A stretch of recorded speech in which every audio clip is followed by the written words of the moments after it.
Good evening. My name is Minister Johnny Banks Sr. I'm the Executive Director of A Knock at Midnight. Glad to be here again, and we welcome all the viewers to our show. We're going to just jump right in as we did last week. We're going to go back to the same topic we were talking about violence. How does people feel about the violence that's going on in the communities? What are some of the solutions you have? What are your beliefs about violence? What are some of the things that we can do? Last year, we were talking about the roots of violence as taught by Mahatma Gandhi, looking at the seven causations of violence from the works of Gandhi, how we can implement those into our communities, how we can work through some of the issues of the day and become better equipped to deal with violence, whether it's inner violence or whether it's outer violence, whether it's between two or more people or it's the violence that's perpetrated on self. Gandhi likes to talk about that one of the root causes of violence is that of poverty, as poverty is the reason or the rationale why we're having so much violence in the communities, so much violence on in this world, on this planet. How is it affecting everything that we do? And so we're really interested to continue this conversation, continue this dialogue, and the banner we had from last week. The call-in number here is 312-738-1060. A Knock at Midnight is located at 400 West 76th Street. We in Suite 206. We provide an array of services to support the community and the youth and the families. And so we always encourage to have people to call our office at 773-488-2960 and get involved with some of the services that we provide. Everything we provide to the community is free. We're doing some stuff with young people for the summer. If any of the viewing audience are listening and you're interested in your child becoming employed for the summer, go on to the City of Chicago website, look up One Summer Chicago, enroll your child in one of the programs and also one of the job opportunities that are available to our children. Those opportunities are being made also to try to keep our young people off the streets, to keep them productive, to have them work on some positive things over the course of the summer, to get them back to school or keep them safely where they can get returned to their families each and every day without being a victim or a perpetrator of violence. And so we're going to continue and all that we do at A Knock at Midnight in some of our partnerships with Chicago Public Schools, Illinois Department of Children and Family Services, Department of Human Services, those people who have entrusted us with the resources we need to serve the community in which we reside and serve the people by which we come in contact with every day. It's a great opportunity, and we are truly blessed to be of service, and we ask people to simply reach out to us at when the need arises. Reach out to us when your children need alternative programs or they need after-school programs. They need tutoring, they need mentoring. We ask that you would please simply call us, let our staff, which is grateful to serve your children, let them help your children continue to be the people that God called them to be. Let's look at the overhead for a minute. We talk about the roots of violence and using the adage that poverty is the worst form of violence. And there's seven points to make: wealth without work, pleasure without conscience, knowledge without character. Number 4, commerce without morality. Number 5, science without humanity. Number 6, worship without sacrifice. And number 7, politics without principle. Those are the things that we've been talking about. We're working in the community to get people to really start to pay attention to the violence. Last week we talked a little bit about wealth without work, pleasure without conscience. We're going to go and deal with the number 4 today, which talks about commerce without morality.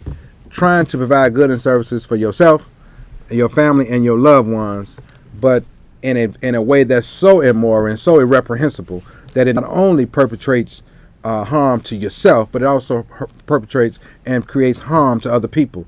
And sometimes we spend so much time focusing on the harm that we're doing to other people or the media or everybody. What about the harm people are doing to themselves? You know, I truly believe that self-esteem is created where there is no opportunity for people to succeed. So when we start talking about people that have low self-esteem, the low self-esteem is created by a lack of opportunities. If you don't have the opportunity to live and enjoy life as other people do, it may create in you low self-esteem. And so we need to just really, really deal with morality, immorality, or people just simply being amoral. And what do those things do, and how do they bring violence upon a people on a community. And as we see, if we deal with the whole moral reality, well, morality has seemed to have changed to not whether it's right or wrong, not whether it's good or bad, but if it ain't hurting nobody, it must be right. And so we're stuck in this warp. We're stuck in this time where, as long as it seems like it's not hurting anybody, it's not right. But if people are being hurt, we were out today talking to some high school students, and one of the young ladies, and it was a very candid conversation she was having, but she couldn't see how selling weed was wrong, and she said it was everywhere around her. And we started to have a lively conversation about right and wrong, moral and immoral, and how that what looks right is leading to death. And so as our young people are trying to figure out, without leadership, without parenting, without mentoring, without those things in place that can guide them in the right direction, as they're trying to figure out right from wrong, they're making some mistakes that are impacting their lives and causing them great harm. One of the major harm causes is when your own behavior creates for you a lack of opportunities. If you're in the community, or you're anywhere in the city, state, whatever, and your behavior causes you to come in contact with the criminal justice system, you can't blame the criminal justice system. You have to go back and look at your own behavior. And so we're gonna just deal with this whole thing, this question of commerce versus reality. Why would you prostitute yourself, or why would you barter your freedom in the name of doing something that's wrong and trying to make it right? And that's something that we really got to pay attention to. We have a call on the line. Caller, could you please be brief with your comment or question? Sure. First of all, in terms of I like what you're doing. I like your show. Thank you, sir. I want to put that on the table. Okay. But in terms of talking about the works of Gandhi and philosophy and his philosophy, yes, sir, I think it was good for that point in time. I'm not saying it's not relevant, but let me tell you how I really feel. I want to be able to walk the streets at night. I want these perpetrators killed, locked up, or removed from the streets. I don't want to have to catch someone breaking into my house like I did 3 weeks ago. So for me, I think that we need to have the streets safe. We need to bring those police in and the guards in like they did for NATO, and then we can have safety in our community. Then let's roll up our sleeves and let's talk about what can we do to stop the violence. But first, we have to make the streets safe, and then we have to look at what philosophies and people orient. Listen, caller, we cut you off inadvertently by mistake. If you would call back in, we'll bring you back in, because I really would like for you to finish your comment. But I would like to make a point of reference to one of the statements about whether we deal with Tolstoy, whether we deal with Reinhold Niebuhr, whether we deal with Gandhi, whether we deal with Dr. King, whether we deal with Jesus. No matter who we deal with in their philosophies and their ideologies, all of us need to have something that guides us to love a man as we love them ourselves. So whatever you choose to use as the platform for you to get your message out, whatever you use for the platform to get people to try to get back into right living, right being, and right doing, whatever that is, to me it's okay. I'm not so stuck into ideologues and theories and stuff like that. There's nothing new under the sun. There's not a new idea that anybody's going to think of that has not already been thought of. Now, it's the implementation of that idea that can change. But the idea is basically the same. There's one man, there's one mind, there's one God. So that means that I can simply, through history, the laws that govern man, and the science that's applicable to this same man, learn what I need to do to help man be who God created him to be. That is the researching that any human being has to do when he loves his fellow man and cares for himself as well. So thieves are real, robbers are real, but man is real too. God is real. There's some real stuff that we can deal with. Helping people is real. Developing children is real. There's a lot of things that we can have this going back and forth about, but we really do have to take into account that if I've been violated, whether it's in my home or it's my personal self, then to return that violation by violating someone else does not solve the problem. It just creates an atmosphere of the violator violating, which means it's almost like the robber the rob becoming the robber, and that doesn't solve anything. And that's where we at now, where sin and the sinful nature of people look like it's winning, and it looks like it's right, but it's not. So the good man actually almost is confused with the bad man, and we have to take that and separate it. And that's what we're talking about. We're talking about the root causes of something, because we keep trying to deal with the effects of everything in life, but we won't go back until the simple causes of what makes a man or what makes a woman do what they do. And this is really important to our conversation around violence. How do we support the young men and the young women in our communities who are jobless, can't get a job, can't find a job? How do we help the mother who does not have the resources to care for her family? Does she need a sandwich, or does she need learn how to go get her own? Do we provide her education, or do we provide her subsidy? What do we do? Well, I believe that if we go back and deal with causation, we can change the effects of things. And I think that is what makes power for people be what it is. It's knowledge applied that creates power, where people can get up and rise up and get away from being disenfranchised, get away from being disempowered, and be able to do what the things they need to do for themselves as they become viable citizens in this community. And I think we all have to see it, whether you're in your own neighborhood, whether you're in the city, the county, the state, this nation, or this entire world. Everything can change, and we have to work for that change. Listen, we have another call on the line. Caller, are you there? Hi, how are you? Good evening. I got kind of upset when this man was talking about the guards coming in. Uh-huh. I think when you talk about Ku Klux Klan, I think that's, just opening your door, letting folks come in your neighborhood that will do your young people harm. Some of these guys that they're putting these guards out on are going to be innocent young men, because, you get a double standard when you talk about black men and you talk about a white boy. Mm-hmm. Because they get they have all the person, because they started out with the slaves, providing for them. We don't know where this money that these people have, where it came from probably from slavery. And then the guys that they don't have lawyers, they're sitting in these incarcerated, mm-hmm. and they don't have the representation that they need. They're going in and out. They make their babies. They go right back in. They make some more babies. Let them out just enough time to produce these slaves, these young babies with no fathers. And these mothers, they're upset because they have to carry a lot of the burden that these young men cannot, they won't carry or can't carry. Absolutely. So they're mentally destroyed. Well, caller, we thank you for your comment. We're gonna take another call. Caller, are you there? Yes, thanks for the show. Good evening, sir. I think that the bottom line of all of this starts with education. Okay. And here's how you hold back certain ethnic groups through education. You don't give them a good education. You don't upgrade the schools. You don't give them good teachers. And if they don't have a good education, they can't get a good job. If they don't get a good job, they don't have the capital resources to improve.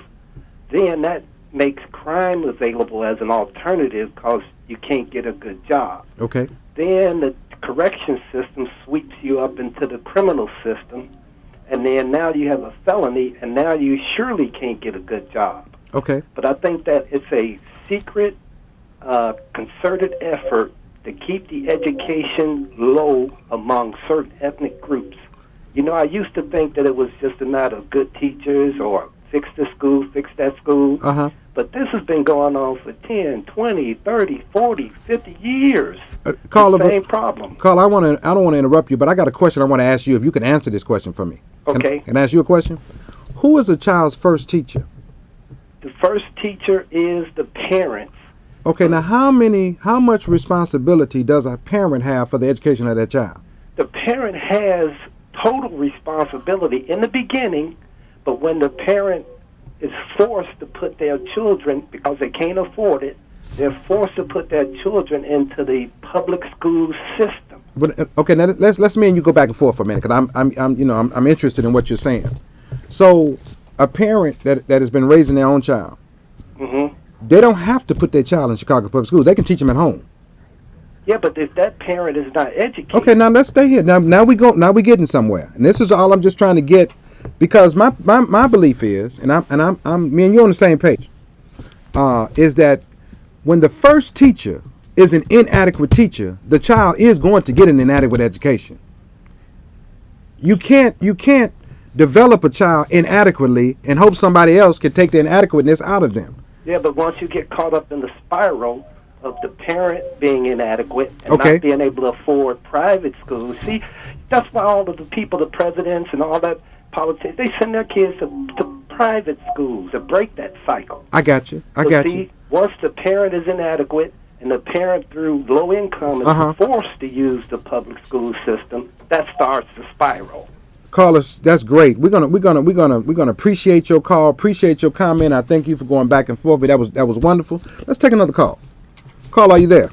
Yes, I am. First of all, in terms of the last caller, Steve is a great guy and Yeah. a very knowledgeable gentleman. Yes. But for the lady that called that made one comment about, and I've got a couple other comments to make. Okay. Made the comment that when these men, they go back and forth in prison, they come out of prison, they make babies. Let's first understand one thing. It takes two people to make a child. So if the woman is not using protection and first and foremost not making good decisions in the mate that she selects, then you have to understand that those type of things will occur. You're going to have out of wedlock children. So women need to step up as well and protect themselves. That's number one. Okay. Now, two, when you talk about good men versus bad men, I happen to believe, as many philosophers would state, that man is inherently evil and inherently wicked.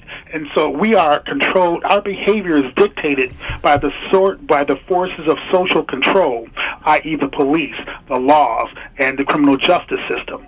So when you look at the fact that here in America, we have all of these churches, and we're very religious, yet we have the most handgun violence, crime, and murder in the entire Western civilization. Okay.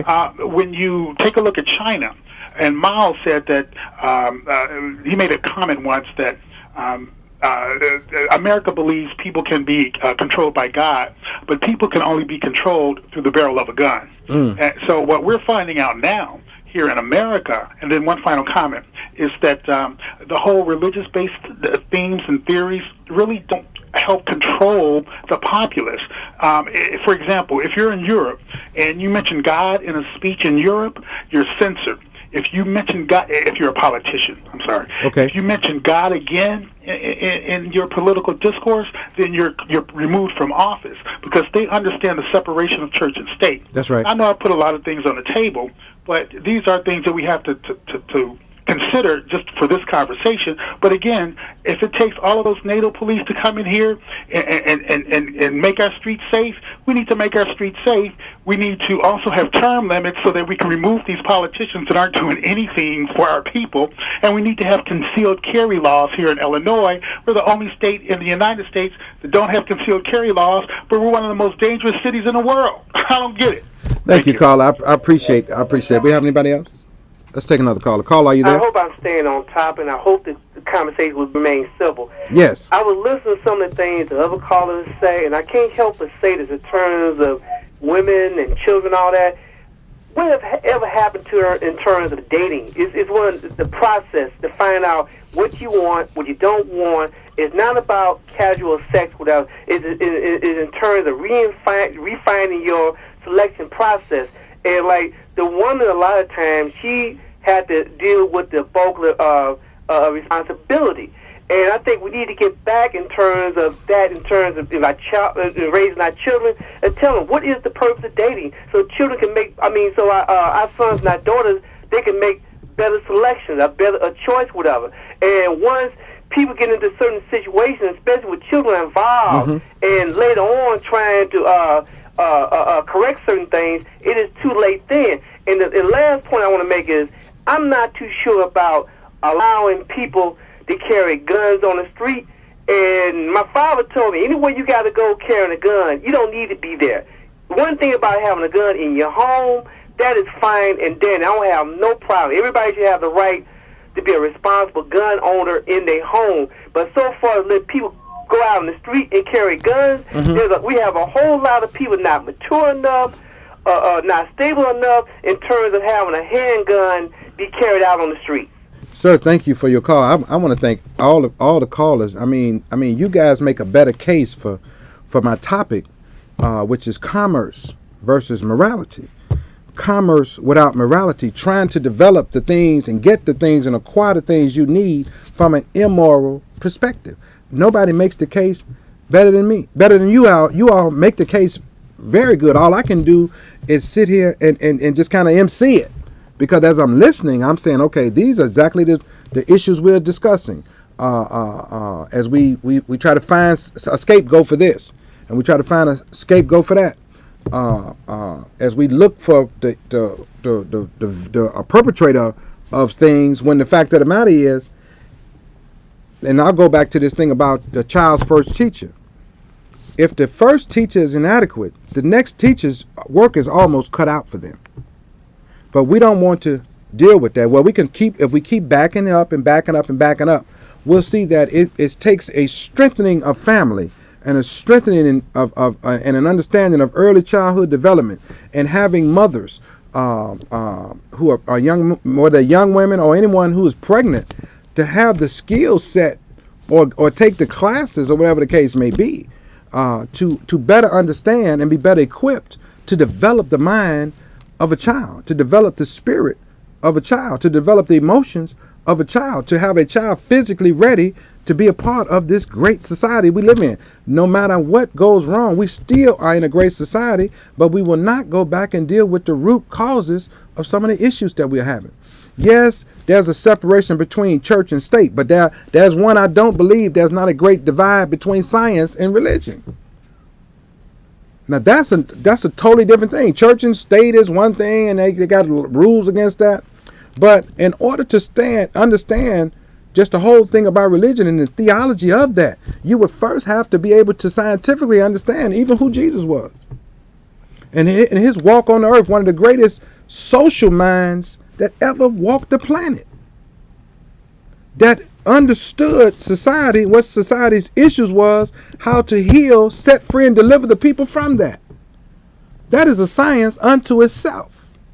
But nobody really wants to dig into that reality. So there's a lot of stuff that we can deal with. But when we start talking about not one to deal with moral, not one to work through your issues, not one to develop a level of consciousness that would allow you not to violate yourself or other people, trying to get a flat screen TV, trying to violate yourself and other people to get a better automobile. Those are the things I'm talking about as we commit immoral acts, or even sometimes amoral acts, to try to get things for ourselves that maybe we need and maybe we don't.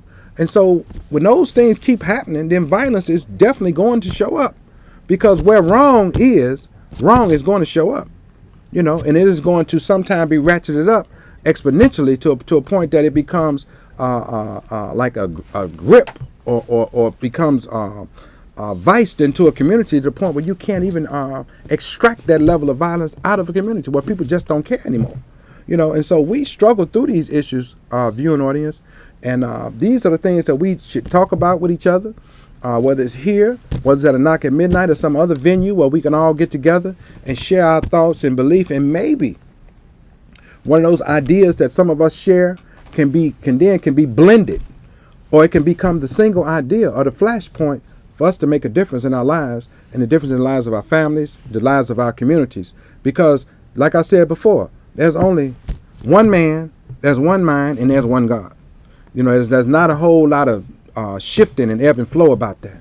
And so we just simply have to continue to push and do the things we need to do. My name is Minister Johnny Banks Sr. I'm the Executive Director of A Knock at Midnight. We are always grateful for people to call in, for people to view the show. The show goes by so fast. It's the time that we have to share with you and spend with you on Tuesdays. It moves along very rapidly. We're always interested in you calling. If you need anything or you need to talk a little more to myself or some of the Knock at Midnight staff, you can call us at 773-488-2960. It's been wonderful sharing with you this evening. And remember, in the darkest hour, truth and knowledge are the way. Be blessed, and I'll see you next week.